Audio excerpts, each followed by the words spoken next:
Hello, welcome to पेनिका point. Hope all good. आशा करती हूँ आप लोग अच्छे होंगे। तो चलिए शुरू करते हैं। आज का न्यूज़ इन डेप्थ में 3-4 टॉपिक है। एलिफेंट के बारे में पढ़ेंगे और एस डी जी 7 के बारे में पढ़ेंगे। कोलम पोर्ट और पूरा सस्टेन डेवलपमेंट गोल पूरा देखेंगे। उसका एक रिपोर्ट भी आया है, कैसे क्या देखते हैं। तो चलिए, सो लेट्स स्टार्ट। तो पहला टॉपिक है रिसर्च ऑन एलिफेंट वेव। चूँकि इधर जो एआई टूल्स की हेल्प से साइंटिस्ट ये पता लगा पाए हैं कि एलिफेंट्स का जो है अपना नाम होता है और वो एक दूसरे को एड्रेस करने के लिए नाम यूज़ करते हैं। जैसे हम लोग, जैसे मोहन सोहन, किसी को मतलब बुलाना हो तो अरे मोहन रुक जा, अरे सोहन, ये वो। तो वो सब भी एक अपना नाम रखा हुआ रहता है कि एक दूसरे को बुलाने में, एक दूसरे से बात करने में, इंट्रोड्यूस करने में, वो सब भी। तो साइंटिस्ट का ये कहना है कि elephants have their own names they use to address each other. तो चलिए आगे एक एक करके देखते हैं क्या है, कैसे है, सच में ऐसा है। तो ये जो है प्ले करता है कि ये कीस्टोन स्पीसीज, क्योंकि ये हमारे बायोडाइवर्सिटी इन्वायरमेंट के लिए बहुत ही इम्पोर्टेंट है। तो देखते हैं आगे कैसे क्या है। तो ये क्रूशियल रोल प्ले करता है हमारे फॉरेस्ट इकोसिस्टम के हेल्थ को गुड कंडीशन में रखने में और हमारे फॉरेस्ट इकोसिस्टम के बैलेंस को भी प्रिजर्व करके रखता है। और ये सबसे largest brain size among terrestrial animal में सबसे बड़ा ब्रेन साइज किसका होता है, for the largest brain size. और इसके में क्या है कि जो जैसे अगर फूड और वाटर का ज़रूरत हो तो ओल्डेस्ट फीमेल जो मेंबर होती है वो ग्रुप को लीड करता है। रिप्रोडक्शन इसका गेस्टेशन पीरियड इसका सबसे ज़्यादा होता है 12 मंथ्स का। Child single calf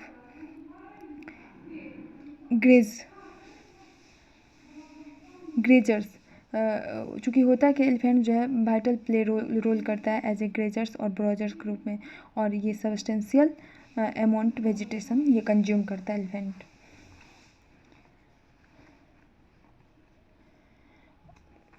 and dispersing seeds, और सीड डिस्पर्स में भी हेल्प करता है, जो कि फिर प्लांट को, चूँकि सीड को इधर उधर डिस्पर्स करता है, इधर उधर छीट देता है, जो प्लांट के रिप्रोडक्शन और ग्रोथ में हेल्प करता है। Asian landscape, impact on Asia के लैंडस्केप पर क्या इसका इम्पैक्ट पड़ता है। तो elephant save the dense vegetation of Asian landscape by creating clearing in forest. हाँ, और ये होता क्या है कि फॉरेस्ट को क्लियर भी करता है। सनलाइट एक्सेस भी सीडलिंग और फॉस्टरिंग नेचुरल फार्म, फिर से फॉरेस्ट को रीजनरेट होता है इसके वजह से। वो कभी कभी वाटर एक्सेस, जैसे बहुत ज़्यादा गर्मी पड़ती है तो ये एलिफेंट क्या करता है कि वो ये वाटर के लिए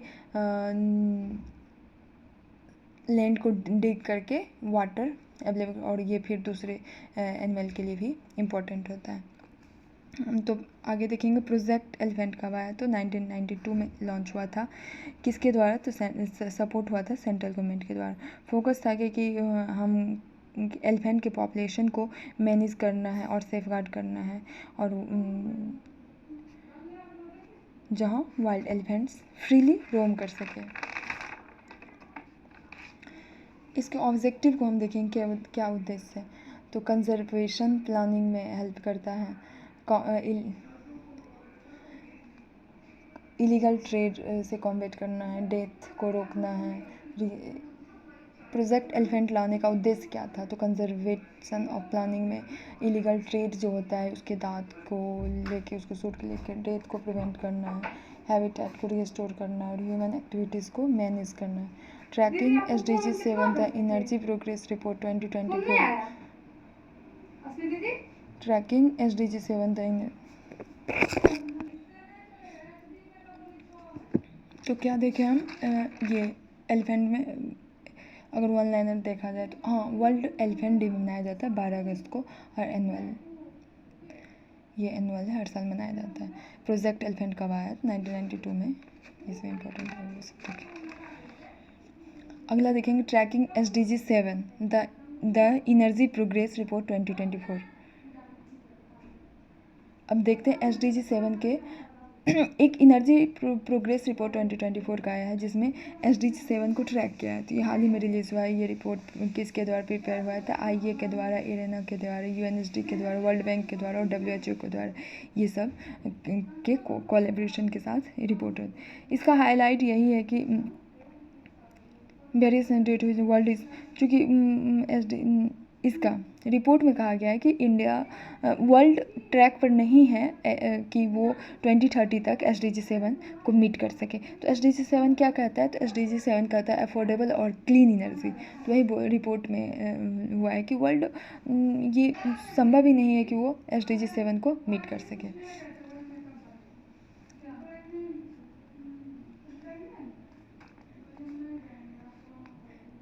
SDG देख लेते हैं 1 से 7 कितने SDG हैं। तो 17 से। तो पहला है नो पॉवर्टी, फिर सेकेंड में जीरो हंगर, थर्ड में है गुड हेल्थ और वेल बीइंग, और फोर्थ में है क्वालिटी एजुकेशन, फिर जेंडर इक्वलिटी फिफ्थ में है, सिक्स्थ में है क्लीन वाटर और सैनिटेशन होना चाहिए मेरा, फिर सेवन्थ में अफोर्डेबल और क्लीन एनर्जी। तो इसी का रिपोर्ट आया जिसमें कहा है कि हमारे प्रोस्पेक्ट्स को, हमारे वे को और बदलना होगा और अच्छे से काम करना होगा ग्लोबली हर कंट्री, सभी कंट्री को, क्योंकि नहीं तो जो टारगेट है कि आप 2030 तक आप जो बोल रहे हैं कि SDG 7 को मीटअप कर लेंगे, तो ये नहीं हो सकता है। अगला है डिसेंट वर्क और इकोनॉमिक ग्रोथ। 9th में इंडस्ट्री, इनोवेशन और इंफ्रास्ट्रक्चर। 10 में है रिड्यूस्ड इनइक्वलिटीज। 11th में है सस्टेनेबल सिटीज़ और कम्युनिटीज़। 12th में रिस्पॉन्सिबिलिटी, कंजम्पशन और प्रोडक्शन। 13th में क्लाइमेट एक्शन। 14th में लाइफ बिलो वाटर। ये सब ब्लू इकोसिस्टम सबके लिए, लाइफ ऑन लैंड। 16th में पीस, जस्टिस और स्ट्रॉन्ग इंस्टीट्यूशन, और 17th में पार्टनरशिप द गोल।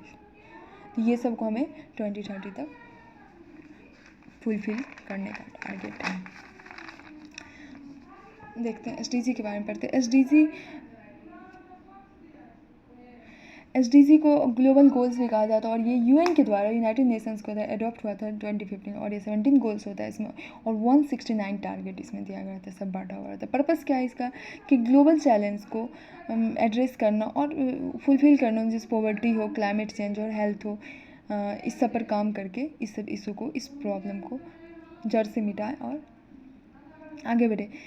एम है कि पीस और प्रोस्पेरिटी हो हर किसी के लिए 2030 तक। SDG 7 वो रिपोर्ट आया हम उसमें, तो SDG 7 भी इसी का पार्ट है। UNGA के द्वारा 2015 बना था, और गोल वही है कि अफोर्डेबल, रिलायबल, सस्टेनेबल और मॉडर्न एनर्जी हो सबके लिए, क्योंकि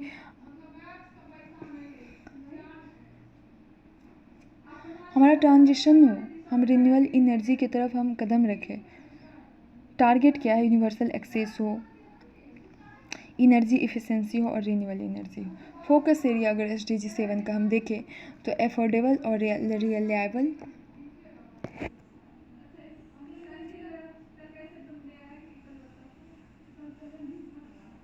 फोकस एरिया SDG अफोर्डेबल और रिलायबल एनर्जी और रिन्यूएबल एनर्जी। चैलेंज क्या है? क्लीन कुकिंग एक्सेस में, चूँकि अभी अगर करेंट डाटा दिया जाए तो 2.4 बिलियन पीपल जो है अभी भी यूज़ कर रहा है पॉल्यूटिंग फ्यूल्स जो, और टेक्नोलॉजी कुकिंग के लिए सब सहारन अफ्रीका और एशिया में। इसका इम्पैक्ट क्या पड़ रहा है? तो बायोमास यूज फॉर जो है 40 घंटा गैदरिंग फायरवुड और कुकिंग इकट्ठा करने में लगता है। Limiting opportunities for women to work and children to attend. और ये क्या कर रहा है?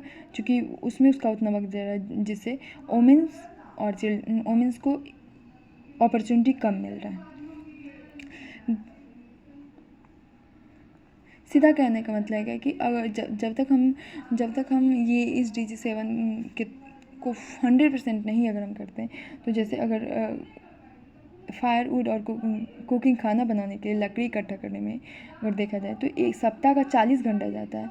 अगर उस टाइम को बचा को वुमेन एम्पावरमेंट अपने सपने के लिए एम्पावरमेंट हो तो उसके लिए तो वो फिर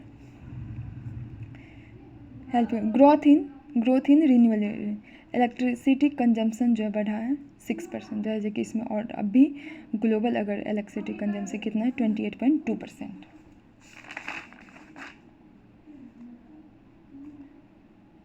इंस्टॉल्ड रिन्यूएबल कैपेसिटी से एक 424 वाट पर कैपिटा।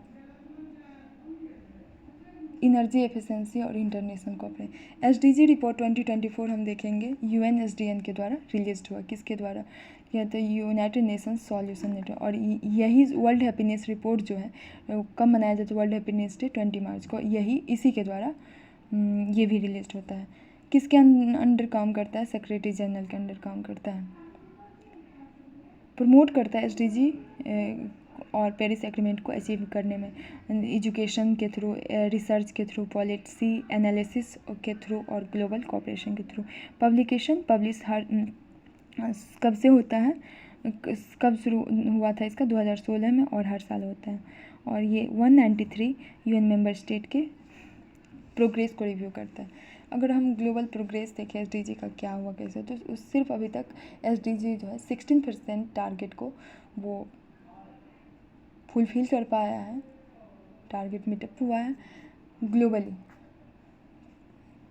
एसडीजी 2, 11, 14, 15, 16 जो है बहुत ही पीछे चल रहा है। अनइवन प्रोग्रेस हुआ है पूरे widely by country. Nordic nation पीछे चल रहा है। ब्रिक्स कंट्रीज नोटेबल स्ट्राइड, और पुअर और वल्नरेबल कंट्रीज़ है लैगिंग बहुत पीछे है। यूएनएमआई न्यू इंडेक्स है, ये इसमें बारबाडोस टॉप है। इंडिया 139 प्लेस पर, यूएसए लास्ट पर है। Reforming global finance for study challenge food और लैंड सिस्टम में हो रहा है। 600 मिलियन पीपल अभी भी सफ़र कर रहा है किससे? हंगर, ओबेसिटी, और रेट्स बढ़ रहा है। कोलम पोर्ट अगला देख लेंगे। कोलम पोर्ट किसके द्वारा? होम मिनिस्ट्री के द्वारा इमिग्रेशन चेक पॉइंट इसको बनाया गया है। क्यूलन एक ओल्ड फोर्ट है जो अफ्रीकन कोस्ट में, अरेबियन कोस्ट में। ये एक इंटरनेशनल एम्पोरियम है ट्रेड का। पुराने दिनों से इसको कैस्ट्रो बॉल ऑफ इंडिया भी कहा जाता है। रिसोर्स 20 सेंट्स, इसमें बहुत सारे रिसोर्स हैं इस पोर्ट पे, जैसे इल्मेनाइट, रूटलाइट, मोसोसाइट, जीरकोन, और बहुत चाइना क्ले, कुंदरा, मोलाव, चौथुनूर, और बहुत सारे लाइम सेल और बॉक्साइट डिपॉजिट होते हैं जो स्ट्रेटेजिक माइनिंग लोकेशन बनाते हैं। बहुत सारे ट्रेडिशनल इंडस्ट्रियल यूनिट भी यहाँ कैस्ट्रो, कोकोनट, टिंजर, marine products, species, coir. Seaport India का आईसीपी कौन कौन है? तो 30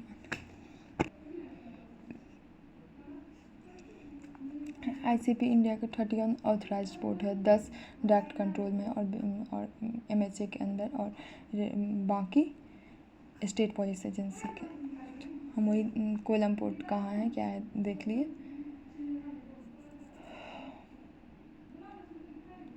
कोलम पोर्ट एसडीजी रिपोर्ट 2024 देखे कौन रिलीज़ करता है? एसडीएन करता है, सेक्रेटरी जनरल के अंदर काम करता है।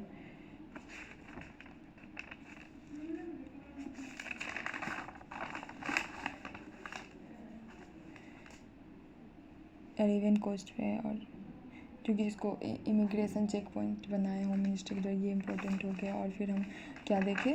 एसडीजी 17 कितना एसडीजी में है? 17 गोल है जो हमको 2030 तक फुलफिल करना है। एसडीजी 7 का एनर्जी प्रोग्रेस रिपोर्ट आया जिसमें कहा गया है कि world is not on good track. और इसको कौन जारी करता है? वर्ल्ड बैंक, यूएनएसडी, इरेना, आईए और डब्ल्यूएचओ। एलिफेंट का हम देखें, प्रोजेक्ट एलिफेंट कब आया? 1992 में वर्ल्ड एलिफेंट डे मनाया जाता है 12 अगस्त को, और सेंट्रल गवर्नमेंट के द्वारा। तो